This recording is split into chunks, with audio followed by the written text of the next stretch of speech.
हरे कृष्णा। सभी वैष्णव भक्तों के चरणों में मेरा कोटि कोटि दंडवत प्रणाम। मैं राधिका प्राण वल्लभ देवी दासी आप सभी का स्वागत करती हूँ। श्रीमद् भगवद गीता चैप्टर 18 श्लोक नंबर है 55।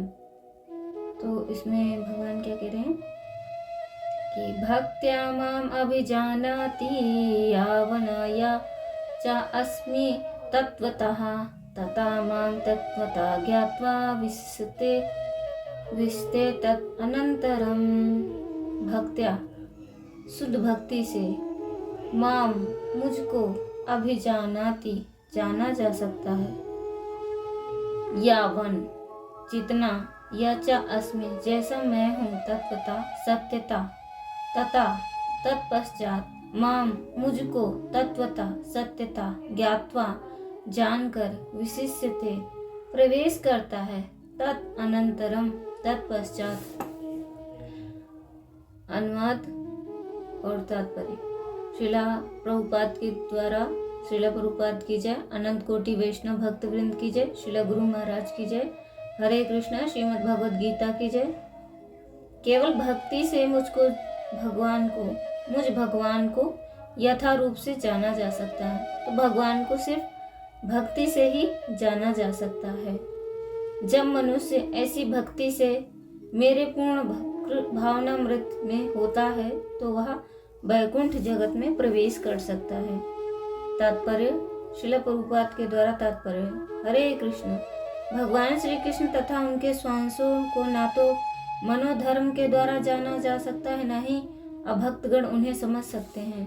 तो भगवान को अपनी अपनी कल्पना के अनुसार नहीं जाना जा सकता, और जो भगवान को नहीं मानते वो भी भगवान को नहीं जान सकते हैं। यदि कोई व्यक्ति भगवान को समझना चाहता है तो उसे शुद्ध भक्त के पथ प्रदर्शन में शुद्ध भक्ति ग्रहण करनी होती। जैसे कि हमें शिक्षा गुरु से स्वीकार करने चाहिए। शिक्षा गुरु के बाद में दीक्षा गुरु जो हमें भक्ति के मार्ग पर लगाने का प्रयास कर रहा है, तो हमें उसकी बात माननी चाहिए, और जैसे जैसे वो कहते हैं तो वैसे ही हमें सारी चीज़ों को स्वीकार भी करना चाहिए, भक्ति ग्रहण करनी होती है। अन्यथा भगवान संबंधी सत्य तत्व सबसे सदा छिपा रहेगा। अगर हम किसी शुद्ध भक्त के पथ दर्शन में नहीं चलेंगे तो हम भगवान को कैसे जानेंगे, और जो सत्य है, तत्व है, वो सदा छिपा रहेगा। जैसे कि भगवत गीता में 7वें अध्याय के 25वें श्लोक में कहा जा चुका है, ना हम प्रकाश सर्वस्य, मैं सबों के समक्ष प्रकाशित नहीं होता। केवल भगवान कह रहे हैं कि मैं सबों के समक्ष में प्रस्तुत प्रकाशित नहीं हो सकता। केवल पांडित्य या मनोधर्म द्वारा ईश्वर को नहीं समझा जा सकता। जो सिर्फ पंडित हैं या अपने मन से कोई धर्म बना लेते हैं, वो लोग मुझे नहीं समझ सकते। ईश्वर को समझा नहीं जा सकता। कृष्ण को केवल वही समझ पाते हैं जो कृष्ण भावनामृत तथा भक्ति में तत्पर रहता है। भगवान को सिर्फ वही लोग जान सकते हैं जो कृष्ण कॉन्शस हैं, कृष्ण भावनामृत हैं, और जो भक्ति करते हैं, तत्पर रहते हैं।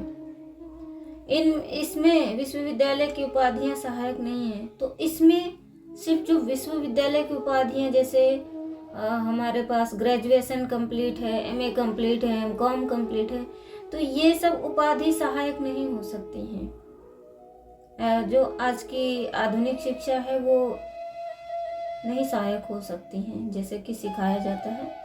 जो व्यक्ति कृष्ण विज्ञान तत्व में पूर्णतया अवगत है वही वैकुंठ जगत या कृष्ण के धाम में प्रवेश कर सकता है।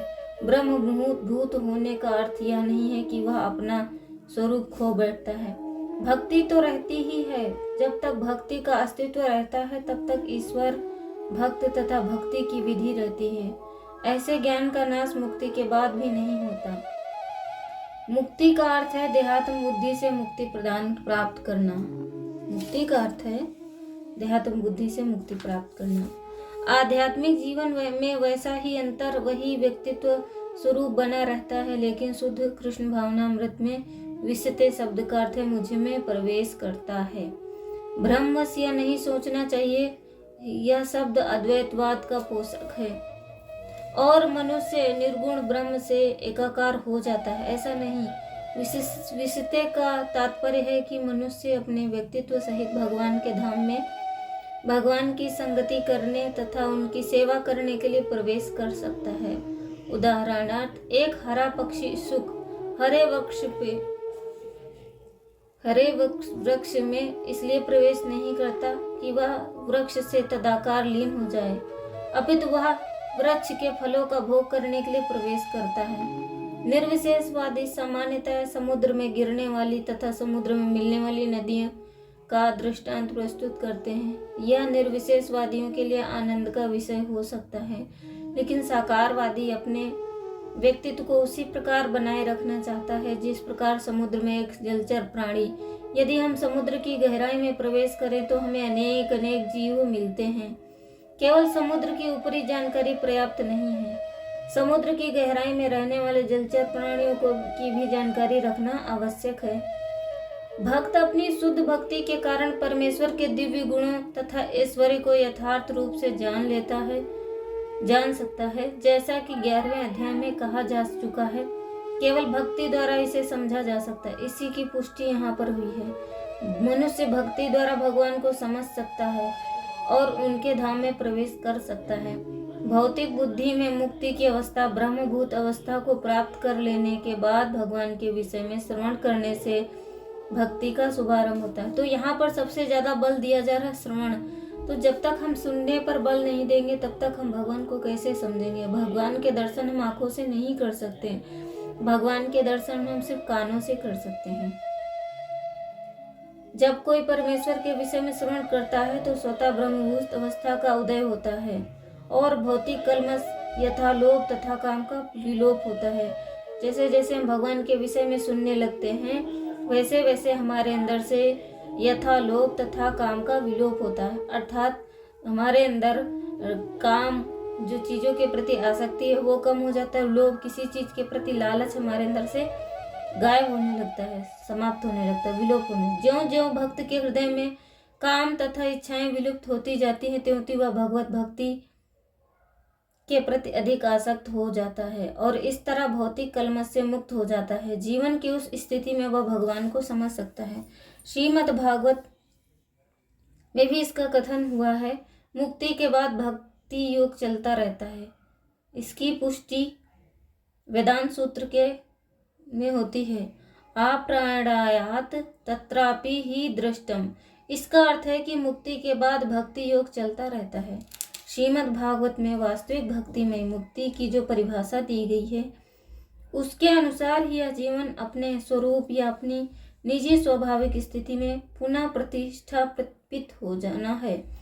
स्वाभाविक स्थिति की व्याख्या पहले ही की जा चुकी है। प्रत्येक जीव परमेश्वर का अंश है, अतएव उसकी स्वाभाविक स्थिति सेवा करने की है। मुक्ति के बाद यह सेवा कभी रुकती नहीं। वास्तविक मुक्ति तो देहात्म बुद्धि की भ्रांत धारणा से मुक्त होना चाहिए। हरे कृष्णा।